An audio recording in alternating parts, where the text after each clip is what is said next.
महुआ मोइत्रा का नाम लेते ही आपके जहन में आ जाता है कैश फॉर क्वेरी। जी हाँ, आज 2 नवंबर को महुआ मोइत्रा को एथिक्स कमेटी के सामने पेश होना था इसी कैश फॉर क्वेरी के मामले में, और हुई भी। लेकिन क्या हुआ, वो भी कहीं केजरीवाल की तरह एथिक्स कमेटी पर आरोप लगा करके चलता तो नहीं बनी, या सभी सवालों के जवाब देकर के ही गई। नमस्कार, आप देख रहे हैं अपनी बात अनिल के साथ। महुआ मोइत्रा आज एथिक्स कमेटी के सामने उपस्थित हुई और अपनी बात रखी। मैं भी अपनी बात रखता हूं। हाँ, वीडियो को लाइक कर दीजिए, चैनल को सब्सक्राइब यदि अभी तक नहीं किया है तो, और बेल आइकन को दबाना बिल्कुल न भूलें, जिससे आपको समय समय पर नोटिफिकेशन मिलता रहे। एथिक्स कमेटी की बैठक चल रही थी कि अचानक महुआ मोइत्रा लगभग 3:45 बजे वहां से भड़कते हुए उठकर चली गई, और उनका साथ एथिक्स कमेटी के कुछ विपक्षी सांसदों ने भी दिया। अब आप वीडियो में देख सकते हैं कि वो कितनी गुस्से में जा रही हैं। उनका गुस्सा देख रहे हैं आप, उनका गुस्सा भी देखिए, उनके कंधे पे लटके हुए तीनों बैग को भी आपने देखा होगा और अंदाजा लगा लिया होगा। नहीं, आप तो लगा सकते हैं, मेरी औकात कहाँ है कि उन बैग की उनकी कीमत में आंक भी सकूं। मुझे तो नाम भी नहीं पता है उनके। अच्छा, तो इनसे एथिक्स कमेटी ने सवाल पूछ लिए इसलिए नाराज हो गई। वैसे मेरा मानना है कि जो सबूत इनके खिलाफ मिले हैं वो काफी है इनको गुनहगार साबित करने के लिए। मीडिया में आई खबरों के अनुसार बताया जा रहा है कि इंफॉर्मेशन टेक्नोलॉजी IT डिपार्टमेंट ने बताया है कि इनका लोकसभा का अकाउंट 47 बार दुबई से लॉगिन हुआ है, जबकि ये मैडम वहां नहीं थी। लेकिन वो इस सवाल पर नहीं भड़की। दैनिक भास्कर की खबर के मुताबिक दानिश अली बोले, चेयरमैन पूछ रहे थे कि रात में किससे बात करती हैं, क्या बात करती हैं। ये कैसी एथिक्स कमेटी है जो अनैतिक सवाल पूछ रही है? बात तो सही है, अगर सवाल अनैतिक है तो एथिक्स कैसे? अब बताया जा रहा है कि वहां पर एथिक्स कमेटी के केवल 11 सदस्य उपस्थित थे, और वहां पर क्या हुआ है ये तो वही लोग बता सकते हैं।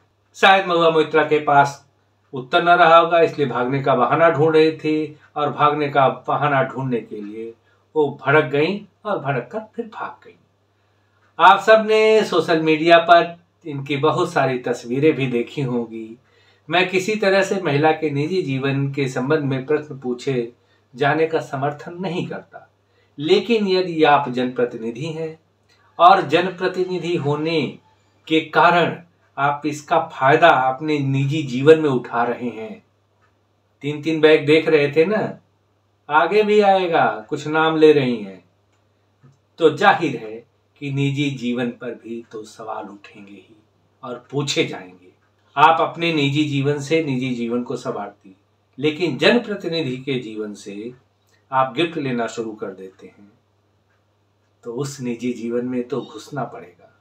हालांकि उनका सवाल कितना उचित था, कितना अनुचित, उन्होंने क्या पूछा, जब मैं था नहीं तो मैं उस पर टिप्पणी नहीं कर सकता, लेकिन इनके व्यवहार पर तो टिप्पणी कर सकता हूं, जो वीडियो में दिख रहा है या जो ये पत्र लिखती हैं। एथिक्स कमेटी के चेयरमैन पर जो आरोप लगाए जा रहे हैं वो सही हो सकते हैं कि उन्होंने ऐसे सवाल पूछे होंगे, क्योंकि उनके पास CDR होगा, और यह प्रश्न केस से संबंधित भी हो सकता है। अब कितना संबंधित है, मैं कुछ तलाशने की कोशिश की। अब आप हीरा नंदानी का शपथ पत्र देख रहे हैं, इसमें पैरा 6 पर नजर डालिए, तो वहां पर लिखा हुआ है कि on many occasions in India, specially in Kolkata, Delhi और मुंबई और overseas, we met socially, we used to communicate frequently on telephone and ranging from weekly to daily calls. We frequently met when I came to India or when she visited Dubai. अब बताइए, weekly बात होती है, रोज बात होती है, लेकिन हफ्ते में तो एक बार हो ही जाया करती है। और ये लोग अक्सर मिला करते थे, सोशली मिलते थे, दिल्ली, मुंबई, कोलकाता जब आते थे, और या ये जब दुबई जाती थी तब। तो CDR में हो सकता है वो टाइमिंग हो, यहाँ पर उन्होंने समय का न लेकर के उन्होंने रात कह दिया होगा, और कहीं के टाइम डिफरेंसेज हो सकते हैं कि दुबई में उस समय दिन रात रहा होगा। मैं किसी तरह से इसका समर्थन नहीं करूंगा अगर अनैतिक सवाल था, लेकिन अब ये जो पूछा गया था इन 11 लोगों के बीच में था, लेकिन उस बात को बाहर ला करके इन्होंने एक प्रोपेगेंडा किया। उस पर वही बहस हो सकती थी, वहां पर लिखित ऑब्जर्वेशन दिया जा सकता था, ऑब्जेक्शन किया जा सकता था, लेकिन ऐसा नहीं किया। आके मीडिया में प्रचार करना था, प्रचार नहीं करना था, भागना था, क्योंकि इनके पास अपने बचने का कोई चारा नहीं था। अब आपने चिट्ठी देख ली, आगे देखिए, उन्होंने पूछ लिया किससे बात करती हैं, रात में ऐसा हुआ होगा तो, लेकिन इनकी भाषा की सौम्यता को देखिए। जब इनके कुत्ते और जूतों पर सवाल उठा तो ये भड़क गई थी और भड़क कर कुत्ता तक बोल दिया था।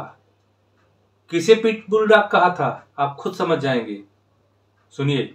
All of this, some stupid story about my pet dog and how many Ferragamo shoes I'm supposed to have comes out in public, and one pit bull, Jharkhandi pit bull, has been assigned by the BJP to go after me. सुन लिया आपने, BJP द्वारा नियुक्त झारखंडी pitbull मेरे पीछे लगाया गया। इन्होंने किसको पिटबुल कहा यह तो मैं नहीं जानता, लेकिन इतना बता देता हूं कि निशिकांत दुबे झारखंड से आते हैं, बाकी आगे आप खुद समझदार हैं।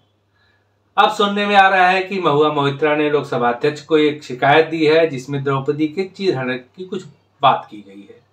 मैडम जी, आप चीरहरण की बात करते हुए अच्छे नहीं लगते और मैं आगे बोलना भी नहीं चाहता, लेकिन इशारा कर सकता हूं कि जो महिला अपने निजी गिफ्ट के लिए देश का यूजर नेम और पासवर्ड बेच सकती है, हालांकि अभी आरोप है लेकिन अपराध सिद्ध हो उससे पहले ही ये भाग ली, उसके क्या जमीर है और क्या संस्कार।